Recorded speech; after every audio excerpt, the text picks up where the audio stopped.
Hello दोस्तों, स्वागत है आपका हमारे YouTube channel target exam only में। आज की क्लास में हम सी टेट आज की क्लास में हम सी टेट में ईबीएस का प्रैक्टिस सेट नंबर 3 को करेंगे। इसमें हम प्रीवियस ईयर क्वेश्चन को देख रहे हैं। ये प्रीवियस ईयर 2019 से लेकर 2024 तक के सभी प्रश्न इसमें कराए जाएंगे, ठीक है। और आपके एग्ज़ाम के लिए भी अब बहुत ही कम दिन बचे हैं। आपका एग्ज़ाम 8 फरवरी को है, तो आपके एग्ज़ाम के लिए भी अब बहुत ही कम दिन शेष बचे हैं। तो इसमें हम क्या करेंगे, इस प्रैक्टिस सेट में हम 2024 से लेकर 2019 से लेकर 2024 तक के सभी प्रीवियस ईयर पेपर को देखेंगे, ठीक है। इसमें क्वेश्चंस की संख्या होगी 30 और इसके माध्यम से आपके 30 नंबर पक्के हो जाएंगे। तो क्लास को शुरू करते हैं। अगर आपने मेरी पिछली क्लासेस नहीं देखी है, मैंने प्रैक्टिस नंबर 1 और 2 करा दिया है। अगर आपने क्लास नहीं देखी है तो आप हमारे YouTube channel target exam only पर जाकर वहाँ सभी क्लासेस को देख सकते हैं। अब हम शुरू करते हैं अपनी क्लास। पहला क्वेश्चन क्या है?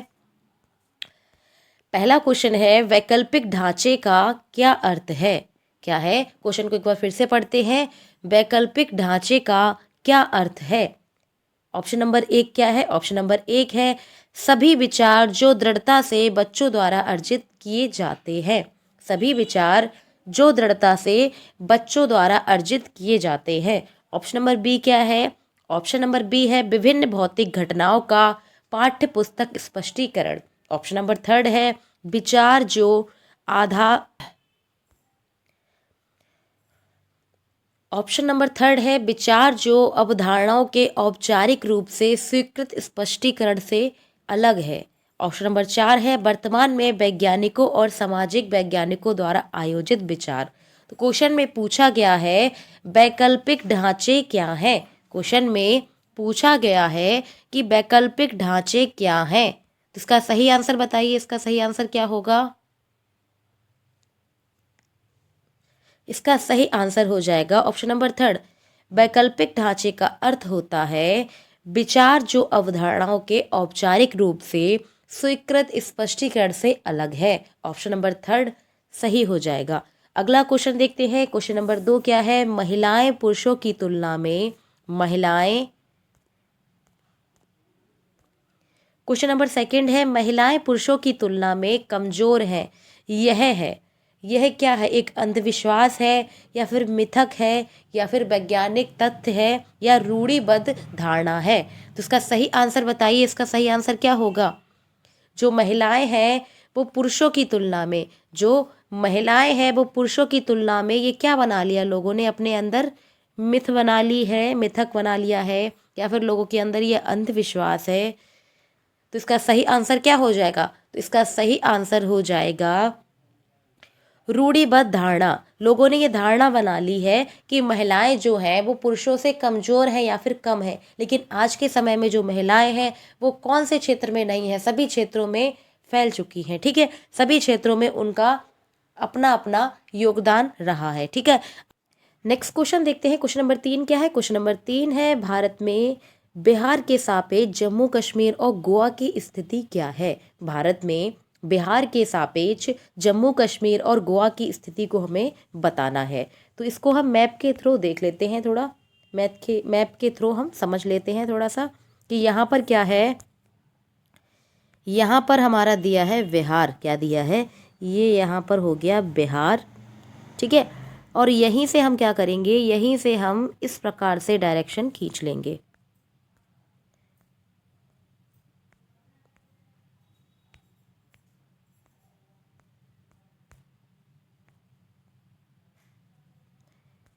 यहीं से हम इस प्रकार से, ठीक है। एक ये डायरेक्शन हो गया, एक ये डायरेक्शन हो गया, ठीक है। ये डायरेक्शन हो गया और एक ये डायरेक्शन हो गया। यानी कि मैंने आपको क्या बताया था? इससे पहले मैंने आपको बताया था कि इस प्रकार से बताया था कि यहाँ पे पूर्व है, यहाँ पर पश्चिम है, यहाँ उत्तर है और यहाँ दक्षिण है, ठीक है। नीचे पर कहाँ है? नीचे पे है दक्षिण, ठीक है। तो इसके थ्रू हम समझते हैं हो जाएगा, यहाँ पर हो जाएगा उत्तर, यहाँ पर क्या हो जाएगा? पेन नहीं चल यहाँ पर हो जाएगा उत्तर, क्या हो जाएगा उत्तर, यहाँ पर पूर्व, यहाँ पर पूर्व, यहाँ पर पश्चिम, तो यहाँ पर क्या हो जाएगा, ये हो जाएगा उत्तर पश्चिम, क्या हो जाएगा, यहाँ पर हो जाएगा उत्तर पश्चिम, क्या हो जाएगा उत्तर पश्चिम। ठीक है, ये डायरेक्शन देख रहे हो आप लोग, ये डायरेक्शन जम्मू कश्मीर के लिए गई है। तो जम्मू कश्मीर बिहार के किस डायरेक्शन में है, तो जम्मू कश्मीर बिहार के उत्तर पश्चिम में है।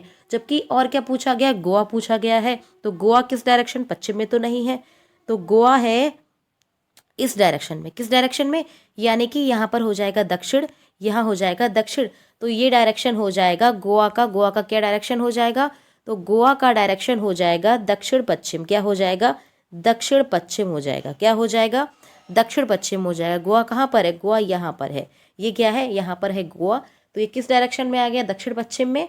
और जम्मू कश्मीर है उत्तर पश्चिम में, तो जम्मू कश्मीर क्या हो गया, जम्मू कश्मीर उत्तर पश्चिम और गोवा दक्षिण पश्चिम में स्थित है। तो ऑप्शन नंबर हमारा डी करेक्ट हो जाएगा, ऑप्शन नंबर डी करेक्ट हो जाएगा। ठीक है, क्या हो जाएगा,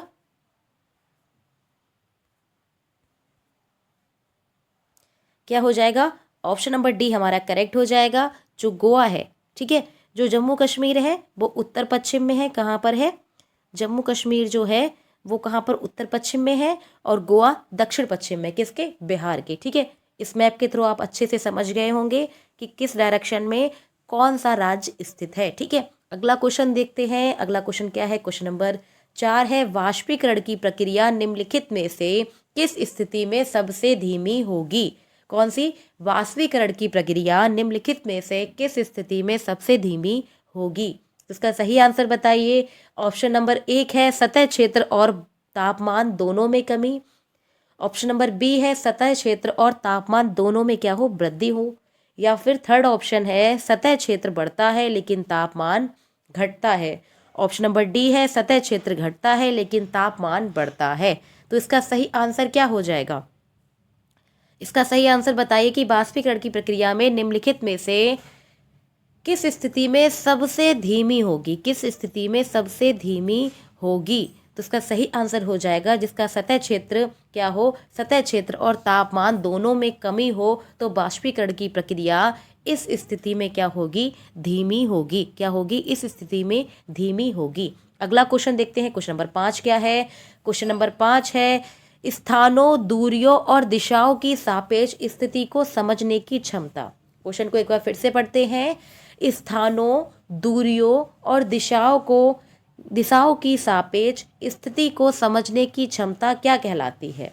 ऑप्शन ए है ग्राफिक कौशल, ऑप्शन बी है चित्रण कौशल, ऑप्शन सी क्या है, दिशात्मक कौशल, और ऑप्शन डी है स्थितीय कौशल। क्या है, ऑप्शन डी है स्थितीय कौशल। तो इसका सही आंसर क्या हो जाएगा, इसका सही आंसर बताइए कि स्थानों, दूरियों और दिशाओं के सापेक्ष स्थिति को समझने की क्षमता क्या कहलाती है। सही आंसर बताइए। तो सही आंसर हो जाएगा ये दिशात्मक कौशल कहलाता है, जिसमें स्थानों, दूरियों और दिशाओं की सापेक्ष स्थिति की क्षमता को समझाया जाता है। अगला क्वेश्चन देखते हैं, क्वेश्चन नंबर 6 क्या है। क्वेश्चन नंबर 6 है किस राष्ट्रीय पाठ्यचर्या फ्रेमवर्क यानी कि एनसीएफ, नेशनल करिकुलम फ्रेमवर्क ने प्राथमिक स्तर पर एक एकीकृत पाठ्यचर्या क्षेत्र के रूप में पढ़ाए जाने के लिए पर्यावरण अध्ययन की सिफारिश की थी। तो किस विषय पर सिफारिश की थी, वह कौन सा एनसीएफ था, 1975 का एनसीएफ, या फिर 2005, या फिर 1988, या फिर सन 2000। तो इसका सही आंसर क्या होगा, इसका सही आंसर बताइए।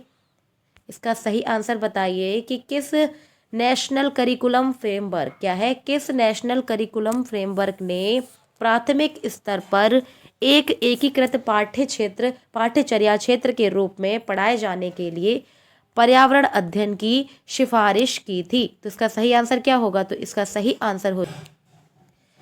सही आंसर क्या हो जाएगा, इसका सही आंसर हो जाएगा ऑप्शन नंबर डी। क्या होगा, ऑप्शन नंबर डी हमारा करेक्ट आंसर हो जाएगा। क्या हो जाएगा, ऑप्शन नंबर डी क्या हो जाएगा, ऑप्शन नंबर डी करेक्ट हो जाएगा। एनसीएफ 2000 में ये सिफारिश की गई थी कि प्राथमिक स्तर पर एकीकृत पाठ्यचर्या क्षेत्र के रूप में पढ़ाए जाने के लिए पर्यावरण अध्ययन की सिफारिश की थी। ठीक है, अगला क्वेश्चन देखते हैं। क्वेश्चन नंबर 7 क्या है? क्वेश्चन नंबर 7 है, भारत में किस क्षेत्र में स्थानांतरित खेती करने का प्रचलन है?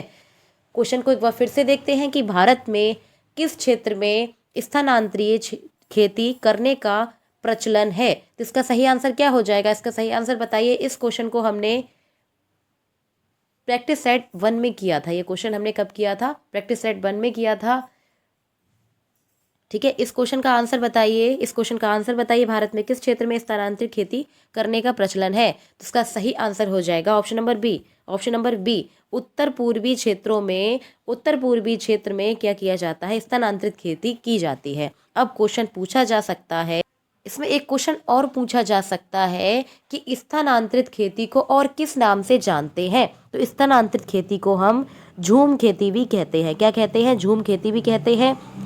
प्रैक्टिस सेट नंबर 1 में मैंने आपको बताया था, झूम खेती वो होती है जो क्या होता है, कुछ वर्षों के लिए उसको, उसकी कटाई करके, उसको जलाकर, उसके बाद उस खेत को हमें कुछ वर्षों के लिए छोड़ दिया जाता है, तो उसको कहते हैं झूम खेती। ठीक है, अगला क्वेश्चन देखते हैं। क्वेश्चन नंबर 8 क्या है?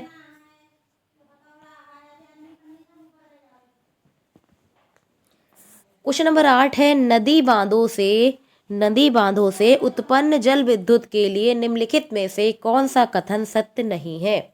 नदी बांधों से उत्पन्न जल विद्युत के लिए निम्नलिखित में से कौन सा कथन सत्य नहीं है? तो इसका सही आंसर बताइए। ऑप्शन नंबर 1 है, बांध स्वदेशी लोगों को अपनी नदी की जीवन रेखाओं से अलग करते हैं। बिल्कुल सही बात है। ठीक है, ये क्वेश्चन में पूछा गया है कि कौन सा सत्य नहीं है। नेक्स्ट है, बांध टिकाऊ विकास को प्रोत्साहित करते हैं। थर्ड ऑप्शन है, यह पानी या हवा को प्रदूषित नहीं करता है। और फोर्थ ऑप्शन है, जल विद्युत सुविधाओं से बड़े पर्यावरणीय प्रभाव हो सकते हैं। इससे जल विद्युत सुविधाओं से बड़े पर्यावरणीय प्रभाव हो सकते हैं। तो इसका सही आंसर बताइए। इसका सही आंसर क्या हो जाएगा? तो इसका सही आंसर हो जाएगा option number B. Option number B हमारा करेक्ट हो जाएगा। ऑप्शन नंबर बी करेक्ट हो जाएगा। बांध टिकाऊ विकास को प्रोत्साहित करते हैं। क्या करते हैं? बांध टिकाऊ विकास को प्रोत्साहित करते हैं। अब हम नेक्स्ट क्वेश्चन देखते हैं। क्वेश्चन नंबर 9 क्या है? क्वेश्चन नंबर 9 है, क्वेश्चन नंबर 9 है, निम्नलिखित में से कौन सी ग्रीन हाउस गैसें हैं? ग्रीन हाउस गैसें कौन कौन सी होती हैं? ऑप्शन 1 है जलवाष्प, ऑप्शन 2 है कार्बन डाइऑक्साइड, ऑप्शन 3 क्या है? मीथेन। तो ये सभी क्या है? ये सभी क्या है? ये सभी ग्रीन हाउस गैसेस हैं। ये सभी ग्रीन हाउस गैसेस हैं। इसके साथ ही नाइट्रस ऑक्साइड,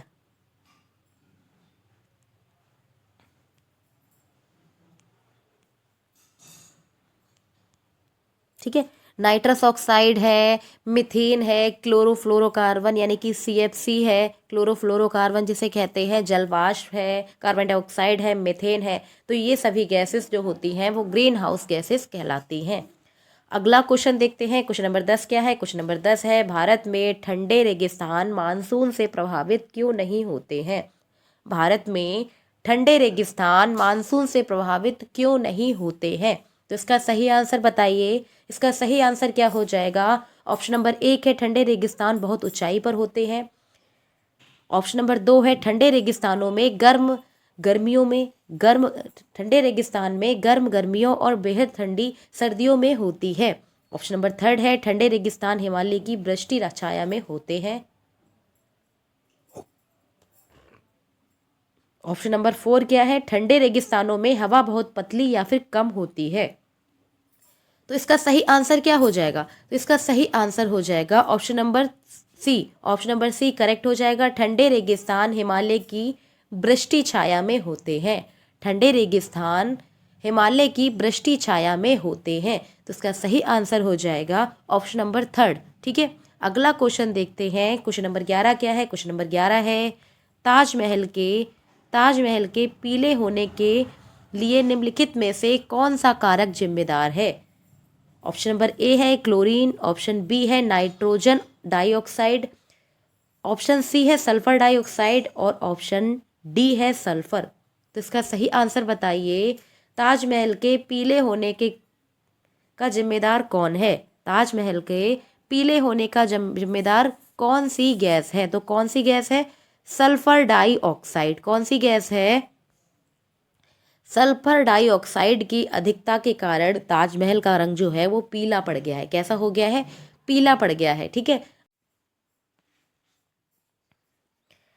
नेक्स्ट क्वेश्चन देखते हैं। क्वेश्चन नंबर 12 क्या है? क्वेश्चन नंबर 12 है गोलकुंडा किला किसने बनवाया? गोलकुंडा किला किसने बनवाया? तो इसका सही आंसर क्या हो जाएगा? इसका सही आंसर हो जाएगा गोलकुंडा किला जो है वो काकतीय वंश ने बनवाया। किसने बनवाया? काकतीय वंश ने बनवाया। तो क्वेश्चन पूछा जा सकता है कि गोलकुंडा कहाँ स्थित है? किस राजधानी? गोलकुंडा आंध्र प्रदेश की राजधानी, आंध्र प्रदेश की राजधानी हैदराबाद में स्थित है। कहाँ स्थित है? हैदराबाद में स्थित है। ठीक है, अब ये पूछा जा सकता है कि गोलकुंडा काकतीय वंश ने तो बनवाया, लेकिन इसका संस्थापक कौन था? इस काकतीय वंश का संस्थापक कौन था? ठीक है, तो इसका आंसर क्या हो जाएगा? काकतीय वंश का संस्थापक कौन था? तो काकतीय वंश का स्थापक था कुली कुतुब शाह। किसने? कुली कुतुब शाह ने काकतीय वंश का संस्थापक जो था उसने गोलकुंडा का निर्माण किया। किसका निर्माण किया? गोलकुंडा का निर्माण किया। ठीक है, तो इसका सही आंसर क्या हो जाएगा? इस क्वेश्चन का सही आंसर हो जाएगा गोलकुंडा किला किसने बनवाया? तो किसने बनवाया? काकतीय वंश ने बनवाया। ठीक है, तो इसका सही आंसर हो जाएगा गोलकुंडा किसने बनवाया? काकतीय वंश ने बनवाया। ठीक है, अगला क्वेश्चन देखते हैं। क्वेश्चन नंबर 13 क्या है? क्वेश्चन नंबर 13 है निम्नलिखित में से कौन सी एक अदिश राशि है? निम्नलिखित में से कौन सी एक अदिश राशि है? तो इसका सही आंसर बताइए। इसका सही आंसर क्या होगा? कौन सी अदिश राशि है?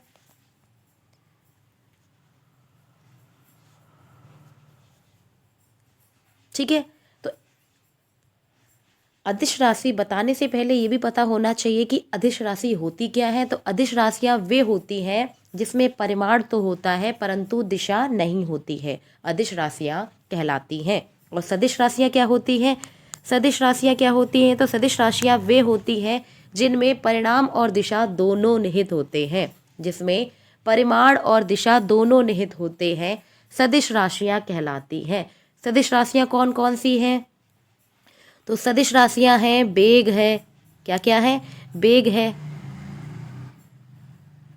ठीक है, बेग है, वल है, ये सभी को क्या है? ये सभी क्या है? ये सभी सदिश राशियां हैं। बेग है, बल है, भार है, गुरुत्वाकर्षण है, गुरुत्वाकर्षण है, ये सभी सदिश राशियां होती हैं। अब क्वेश्चन में क्या पूछा गया है? क्वेश्चन में पूछा गया है कि अदिश राशियां होती हैं। तो अदिश राशियां कौन कौन सी होती हैं? क्वेश्चन में पूछा गया है कि अदिश राशियां होती हैं। तो अदिश राशियां कौन सी होती हैं? अदिश राशियां वे होती हैं जिनमें परिमाण तो होता है परंतु दिशा नहीं होती है। तो ऑप्शन बी हमारा करेक्ट हो जाएगा। द्रव्यमान, द्रव्यमान एक अदिश राशि है। ठीक है, अगला क्वेश्चन देखते हैं। क्वेश्चन नंबर 14 क्या है? क्वेश्चन नंबर 14 है एक ऐसी वस्तु जिसमें कोई प्रकाश किरण गुजर नहीं सकती। एक ऐसी वस्तु जिसमें कोई प्रकाश किरण गुजर नहीं सकती, वह क्या कहलाती है? वह क्या कहलाते हैं? उत्तल कहलाते हैं, अपारदर्शी कहलाते हैं, पारभासी या पारदर्शी कहलाते हैं। तो इसका सही आंसर क्या हो जाएगा? एक ऐसी वस्तु जो किसी प्रकाश किरण से गुजर नहीं पाती है, अपारदर्शी कहलाते हैं। क्या कहलाते हैं? अपारदर्शी कहलाते हैं। अगला क्वेश्चन देखते हैं। क्वेश्चन नंबर 15 क्या है? क्वेश्चन नंबर 15 है पृथ्वी की सतह पर किसी वस्तु का भार क्या होगा? पृथ्वी की सतह पर किसी वस्तु का भार क्या होगा जिसका द्रव्यमान 10 किग्रा है? जिसका द्रव्यमान क्या है? जिसका द्रव्यमान 10 किग्रा यानी कि किलोग्राम है। से पढ़ते हैं, उसके बाद इसका आंसर को देखते हैं। तो क्वेश्चन क्या है? क्वेश्चन है पृथ्वी की सतह पर किसी वस्तु का भार क्या होगा जिसका द्रव्यमान चंद्रमा की सतह पर 10 किलो है। जिसका द्रव्यमान चंद्रमा की सतह पर 10 किलो है। तो इसके लिए एक इम्पॉर्टेंट बात आपको याद होनी चाहिए। क्या याद होनी चाहिए? कि जो पृथ्वी पर स्थित किसी वस्तु का भार है, क्या है? नोट को हम अगले पेज पर लिखते हैं। नोट को हम, ठीक है, एक इम्पॉर्टेंट बात आपको याद होनी चाहिए। क्या याद होना चाहिए? कि पृथ्वी पर स्थित, पृथ्वी पर स्थित किसी वस्तु, पृथ्वी पर स्थित किसी वस्तु का भार, पृथ्वी पर स्थित किसी वस्तु का भार चंद्रमा पर स्थित वस्तु का, चंद्रमा पर स्थित वस्तु का 6 गुना होता है। वस्तु का 6 गुना होता है। क्या होता है? 6 गुना होता है। क्या होता है? 6 गुना होता है। तो ये आपको बात याद होनी चाहिए कि पृथ्वी पर स्थित किसी वस्तु का भार जो होता है वो चंद्रमा पर स्थित वस्तु का 6 गुना होता है। तो इसका सही आंसर क्या हो जाएगा? इस क्वेश्चन में क्या पूछा गया था? इस क्वेश्चन में पूछा गया था पृथ्वी की सतह पर किसी वस्तु का भार क्या होगा जिसका द्रव्यमान चंद्रमा की सतह पर 10 किलो है, जिसका द्रव्यमान चंद्रमा की सतह पर 10 किलो है। तो इसका सही आंसर हो जाएगा, इसका सही आंसर हो जाएगा ऑप्शन नंबर सी। क्या हो जाएगा? ऑप्शन नंबर सी इसका करेक्ट आंसर हो जाएगा, 10 किलो। पृथ्वी पर भार जो होता है, पृथ्वी पर जो भार होता है वो चंद्रमा पर भार का 6 गुना होता है। पृथ्वी पर भार, ठीक है, पृथ्वी पर भार जो होता है, पृथ्वी पर स्थित वस्तु का भार चंद्रमा पर स्थित वस्तु के भार का 6 गुना होता है। और इसका द्रव्यमान जो होता है, इसका द्रव्यमान जो होता है वो पृथ्वी का चंद्रमा के बराबर होता है। क्या होता है? क्या होता है? पृथ्वी का चंद्रमा के बराबर होता है। क्या होता है? चंद्रमा के द्रव्यमान के बराबर होता है। इसीलिए इसका सही आंसर हो जाएगा 10 किग्रा। क्या हो जाएगा? इसका सही आंसर हो जाएगा 10 किग्रा। ठीक है, अगला क्वेश्चन देखते हैं। क्वेश्चन नंबर 16 क्या है? क्वेश्चन नंबर 16 है, एक विलय की विघटन दर पर निर्भर करती है। एक विलय की जो विघटन दर है वो किस पर निर्भर करती है? तो एक विलय की विघटन दर जो है उसके तापमान पर निर्भर करती है। किस पर निर्भर करती है? तापमान पर निर्भर करती है। ऑप्शन नंबर सी करेक्ट हो जाएगा। अगला क्वेश्चन देखते हैं। क्वेश्चन नंबर 16 क्या है? क्वेश्चन नंबर 17 है। क्वेश्चन नंबर 17 क्या है? सुषमा चाहती है कि उसके छात्रों को पेड़ों के संरक्षण के लिए संवेदनशील बनाया जाए।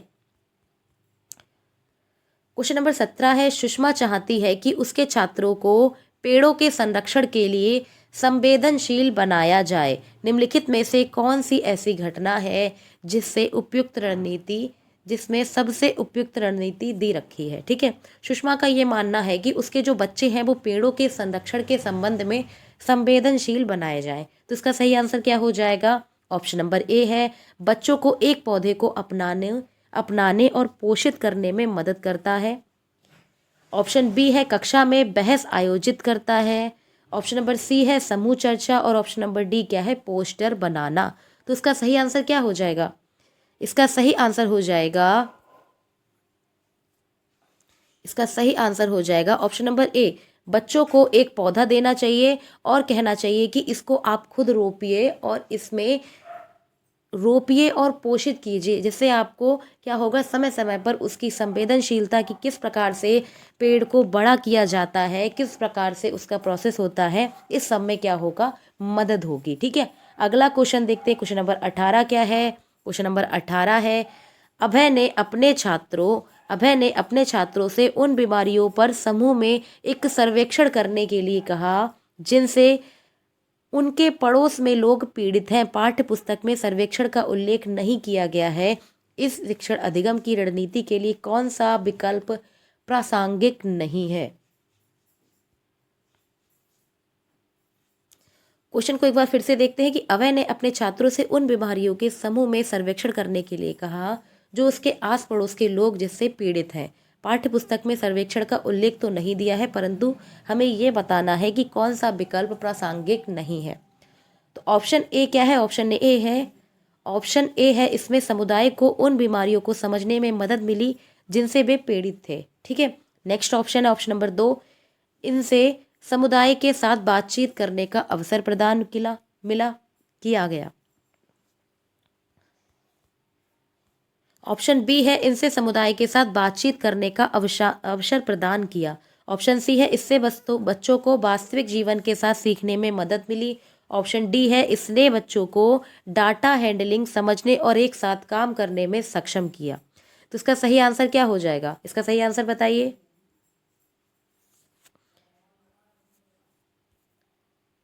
इस क्वेश्चन का सही आंसर बताइए। इस क्वेश्चन का सही आंसर क्या हो जाएगा? तो इस क्वेश्चन का सही आंसर हो जाएगा ऑप्शन नंबर डी, इनसे बच्चों को डाटा हैंडलिंग समझने और एक साथ काम करने में सक्षम माना गया। ठीक है, अगला क्वेश्चन देखते हैं। क्वेश्चन नंबर 19 क्या है? क्वेश्चन नंबर 19 है, यहाँ पर ये क्वेश्चन काफ़ी लंबा है तो इस चक्कर में मैंने यहाँ पर ये क्वेश्चन लंबा होने के कारण मैंने इस क्वेश्चन के विकल्प को अगले पेज में लगाया है। ठीक है, तो हमारा 19 नंबर क्वेश्चन क्या है? आपातकालीन परिस्थितियों के बारे में बात करने के लिए प्रिया ने बच्चों के अनुभव पूछे जब उन्हें कभी आपात स्थिति का सामना करना पड़े, जैसे बच्चों ने आग, बिजली के झटके, सड़क दुर्घटना के साथ अपने अनुभव सुनाए। उन्होंने प्रश्न पूछा, उनकी मौजूद समय का आकलन किया तथा समाचार पत्रों से सड़क सुरक्षा विज्ञापन जैसे संसाधनों का उपयोग करके सुरक्षा पहलुओं पर चर्चा की। क्रमशः आग और बिजली के झटकों पर सुरक्षा दिशा निर्देश के पर चर्चा के लिए एलपीजी और इलेक्ट्रिक बिल का इस्तेमाल किया गया। तो प्रिया द्वारा अपनाया गया सबसे उपयुक्त दृष्टिकोण कौन सा है? तो इसका सही आंसर बताइए कि आपातकालीन स्थिति में प्रिया ने बच्चों से उनके अनुभव पूछे, जैसे कि बच्चों से पूछा गया कि आग कैसे लगती है, बिजली के झटके हैं, सड़क दुर्घटना के अनुभव सुनाए। बच्चों ने अपने अनुभव सुनाए और उसके बाद उन्होंने उन्हीं को क्या किया, प्रश्न के रूप में पूछा, उनकी मौजूद समझ का आकलन किया तथा आग है और बिजली के झटकों के दिशा निर्देशों पर उन्होंने चर्चा की तथा एलपीजी और इलेक्ट्रॉनिक बिल का इस्तेमाल करते हुए अब ये बताइए कि प्रिया द्वारा अपनाया गया सबसे उपयुक्त दृष्टिकोण क्या है? तो इसका सही आंसर क्या हो जाएगा? अब ऑप्शन देखते हैं। पहला ऑप्शन है मानवीय दृष्टिकोण, ऑप्शन बी है संज्ञानात्मक दृष्टिकोण, ऑप्शन सी है अनुभवात्मक दृष्टिकोण और ऑप्शन डी क्या है? अन्वेषण दृष्टिकोण। क्या है? ऑप्शन डी है अन्वेषण दृष्टिकोण। तो इसका सही आंसर क्या हो जाएगा? इसका सही आंसर हो जाएगा ऑप्शन नंबर डी, अन्वेषण दृष्टिकोण। क्या होगा? ऑप्शन डी, अन्वेषण दृष्टिकोण। अगला क्वेश्चन देखते हैं। क्वेश्चन नंबर 20 क्या है? क्वेश्चन नंबर 20 है, समुदाय एक महत्वपूर्ण शिक्षण और अधिगम संस्थान है क्योंकि। समुदाय यानी कि ग्रुप एक महत्वपूर्ण शिक्षण अधिगम संसाधन है क्योंकि। ऑप्शन एक है, कोई समुदाय में उपलब्ध समस्त ज्ञान को बिना आलोचना के स्वीकार कर सकता है। ऑप्शन बी है, यह सस्ता और सुलभ होता है। ऑप्शन सी है, बुजुर्ग लोग बुद्धिमान और उनके पास समय होता है। ऑप्शन डी क्या है? यह वास्तविक परिस्थिति में सीखने का अवसर प्रदान करता है। तो इसका सही आंसर क्या हो जाएगा? महत्वपूर्ण शिक्षण और अधिगम संस्थान है क्योंकि। इसका सही आंसर बताइए। तो इसका सही आंसर क्या होगा? इसका सही आंसर हो जाएगा ऑप्शन नंबर डी, यह वास्तविक परिस्थिति में सीखने का अवसर प्रदान करता है। जब हम समुदाय यानी कि ग्रुप लर्निंग कराते हैं तो बच्चे क्या होते हैं, वास्तविक परिस्थितियों में सीखने का उनको अवसर मिलता है और वो ज़्यादा से ज़्यादा इसको सीखते हैं। अगला क्वेश्चन देखते हैं। क्वेश्चन नंबर 21 क्या है? क्वेश्चन नंबर 21 है, ईवीएस शिक्षण अधिगम में कक्षा में प्राप्त अधिगम को विद्यालय के बाहर के जीवन से जोड़ने और उसे समृद्ध रखने का तात्पर्य है। तो ऑप्शन देखते हैं। पहला ऑप्शन है पाठ्यचर्या से बाहर, ऑप्शन बी है पाठ्यपुस्तक से बाहर, ऑप्शन सी क्या है? वैश्विक पर्यावरण मुद्दों और चिंताओं को पाठ्यपुस्तकों से लिंक करना, और ऑप्शन डी क्या है? पूर्ण विद्यालय दृष्टिकोण। इसका सही आंसर क्या हो जाएगा? इसका सही आंसर बताइए कि ईवीएस शिक्षण कक्षा में प्राप्त अधिगम को विद्यालय के बाहरी जीवन से जोड़ने और उसको समृद्ध रखने के लिए करने का तात्पर्य बताइए। ठीक है, इसका सही आंसर क्या हो जाएगा?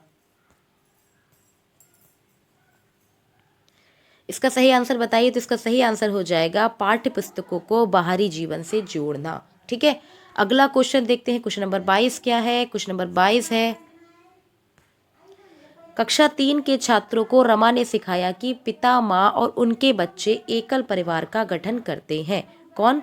पिता माँ और बच्चे एकल परिवार का गठन करते हैं, और यदि दादा दादी और अन्य रिश्तेदार साथ रहते हैं तो यह विस्तारित यानी कि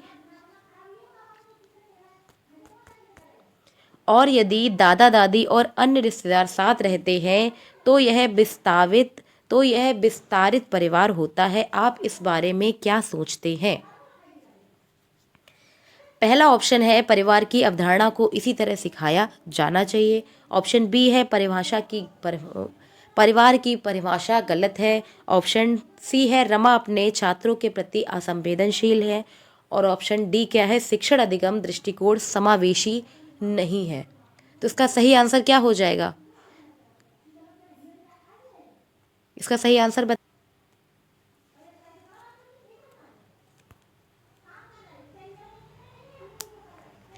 क्वेश्चन को एक बार फिर से देखते हैं कि कक्षा 3 के छात्रों को रमा ने सिखाया कि पिता माँ और उनके जो बच्चे होते हैं वो एक एकल परिवार होते हैं, और जिसमें दादा दादी और रिश्तेदार जुड़ जाते हैं तो वो एक संयुक्त परिवार कहलाता है। तो इस विषय में आप क्या सोचते हैं? अपना विचार प्रस्तुत कीजिए। तो इसका सही आंसर क्या हो जाएगा? इसका सही आंसर बताइए। तो इसका सही आंसर हो जाएगा ऑप्शन नंबर डी, शिक्षण अधिगम दृष्टिकोण समावेशी नहीं है। शिक्षण अधिगम दृष्टिकोण समावेशी नहीं है, तो ऑप्शन हमारा डी करेक्ट हो जाएगा। अगला क्वेश्चन देखते हैं। क्वेश्चन नंबर 23 क्या है? क्वेश्चन नंबर 23 है, निम्नलिखित में से कौन सी ईबीएस कक्षा में गतिविधि या गतिविधियां हैं? तो इसका सही आंसर क्या हो जाएगा? ऑप्शन ए है श्याम पट्ट का उपयोग, ऑप्शन बी चित्र पढ़ना, ऑप्शन सी फील्ड भ्रमण, और ऑप्शन डी क्या है?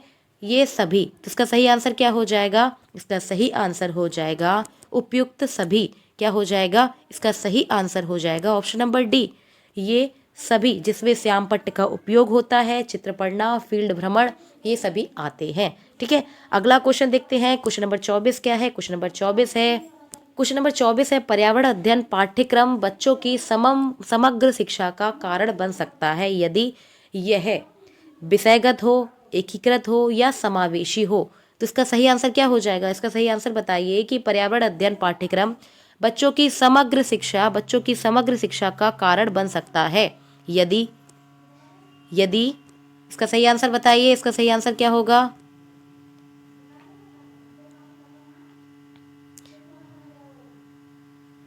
तो इसका सही आंसर हो जाएगा ऑप्शन नंबर डी, जिसमें विषय वस्तु हो, एकीकरण हो या फिर और क्या हो, और समावेशी हो, वह क्या कहलाता है? वह समग्र शिक्षा का कारण बन सकता है। तो ऑप्शन हमारा डी करेक्ट हो जाएगा। अगला क्वेश्चन देखते हैं। क्वेश्चन नंबर 25 क्या है? क्वेश्चन नंबर 25 है,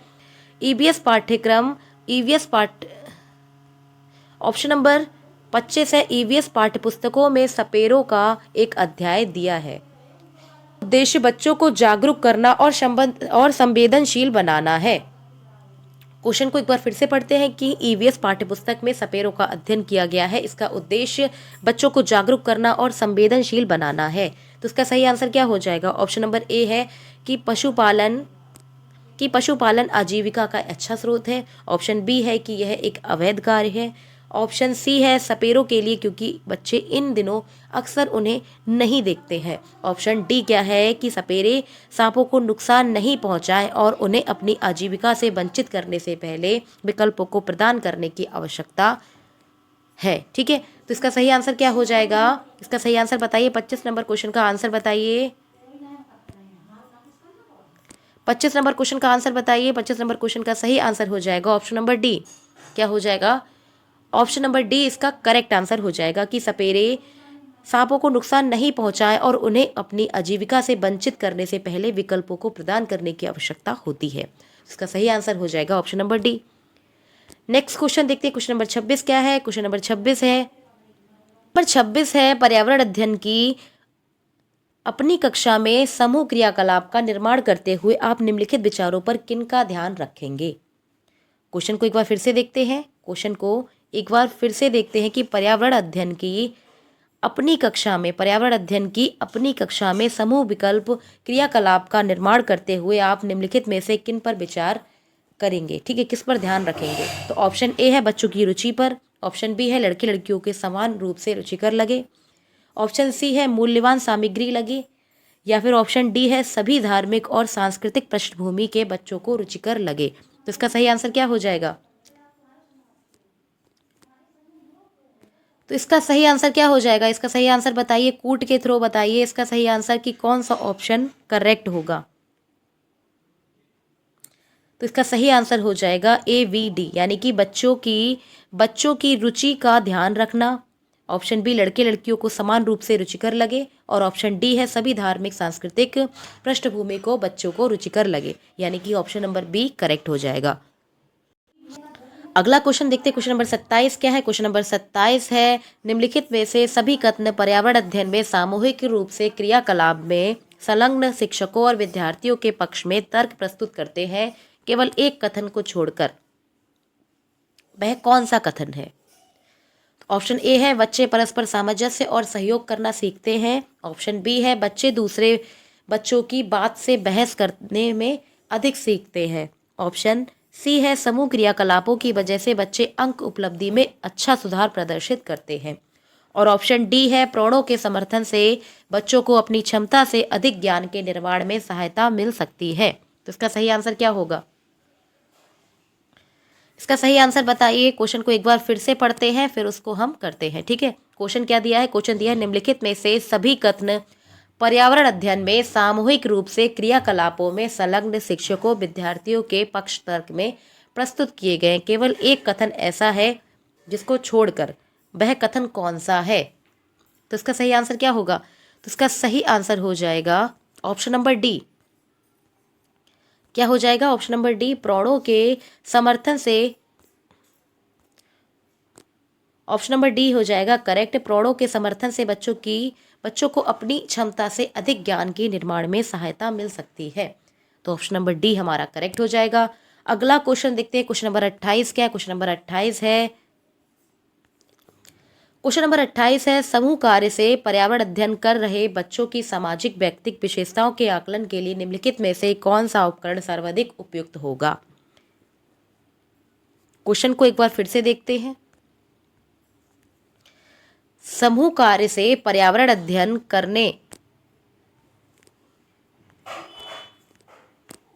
क्वेश्चन को एक बार फिर से देखते हैं। समूह कार्य से पर्यावरण अध्ययन कर रहे बच्चों की सामाजिक व्यक्तिक विशेषताओं के आकलन के लिए निम्नलिखित में से कौन सा उपकरण सर्वाधिक उपयुक्त है? पहला है दत्त कार्य, दूसरा है कागज पेंसिल परीक्षण, तीसरा है मौखिक परीक्षण, और चौथा क्या है? निर्धारित मापनियां। तो इसका सही आंसर क्या हो जाएगा? इसका सही आंसर बताइए। इसका सही आंसर क्या हो जाएगा? तो इसका सही आंसर हो जाएगा ऑप्शन नंबर थर्ड। इसका सही आंसर हो जाएगा, इसका सही आंसर क्या हो जाएगा? ऑप्शन नंबर थर्ड, मौखिक प्रश्न। क्या होगा? मौखिक प्रश्न के माध्यम से बच्चे सामाजिक व्यक्तिक विशेषताओं में आकलन कर सकेंगे, ठीक है। अगला क्वेश्चन देखते हैं, क्वेश्चन नंबर 29 क्या है? क्वेश्चन नंबर 29 है, नीचे पौधों के बारे में बच्चों के कुछ सहानुभूत विचार दिए गए हैं, इनमें से कौन सा वैज्ञानिक दृष्टि से ठीक है? पहला ऑप्शन है कुछ सब्जियां फल, ऑप्शन बी है चीज किसी पौधे का हिस्सा नहीं होते हैं, ऑप्शन सी है गाजर और बंद गोभी पौधे नहीं है, ऑप्शन डी है घास पौधा है। तो इसका सही आंसर क्या हो जाएगा कि नीचे पौधों के बारे में बच्चों के कुछ सहजानुभूत विचार दिए गए हैं, तो ये कौन सी वैज्ञानिक दृष्टि से ठीक होगा? इसका सही आंसर बताइए। इसका सही आंसर क्या होगा? तो इसका सही आंसर हो जाएगा कुछ सब्जियां फल होती हैं। इसका सही आंसर क्या हो जाएगा?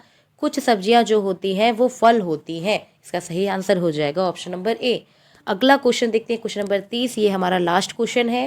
लास्ट क्वेश्चन क्या है? कक्षा 4 की एक शिक्षिका ने अपने बच्चों से कहा कि कुछ वयोवृद्ध लोगों से यह पूछिए कि जब वे जवान थे तो क्या उन्होंने कुछ ऐसे पौधे देखे जो आजकल नहीं दिखाई पड़ते हैं। उपयुक्त प्रश्न के पूछे जाने पर निम्नलिखित में से कौन से कौशल का आकलन की संभावना नहीं है? ऑप्शन ए है चर्चा, ऑप्शन बी है प्रश्न पूछना, ऑप्शन सी है अभिव्यक्ति, और ऑप्शन डी क्या है? प्रयोग। तो इसका सही आंसर क्या हो जाएगा? इसका सही आंसर बताइए। कि कक्षा 4 की शिक्षिका ने बच्चों से कहा कि अपने आसपास के जो वयोवृद्ध यानी कि जो बूढ़े व्यक्ति हैं उन लोगों से पूछिए कि आप जब जवान थे तब जब जो पेड़ पौधे थे वो आपको अब आजकल के समय में दिखाई पड़ते हैं या नहीं। तो इस कौशल की संभावना के आकलन में कौन सा कथन सही नहीं है? तो इसका सही आंसर हो जाएगा option number D. Option number D, इसमें कोई प्रयोग थोड़ी किया जा रहा है, इसमें किया जा रहा है, चर्चा की जा रही है, प्रश्न किए जा रहे हैं और अभिव्यक्तियां की जा रही हैं। ठीक है, तो ऑप्शन नंबर डी हमारा करेक्ट हो जाएगा। तो ये थी हमारा सी टेट, ये थी हमारी सी टेट की ईवीएस का, सी टेट की ईवीएस का प्रैक्टिस सेट नंबर 4। क्या है? Practice set number 3। ये हमारा प्रैक्टिस सेट नंबर 3 है। इसमें मैंने आपको सभी प्रीवियस ईयर क्वेश्चन कराए हैं। ये सीरीज़ जो है हमारी प्रीवियस ईयर क्वेश्चन की चल रही है। क्लास अच्छी लगे तो लाइक शेयर सब्सक्राइब करें और बेल आइकन को प्रेस करें, जिससे आपको हमारी क्लासेस के टाइम टू टाइम नोटिफिकेशन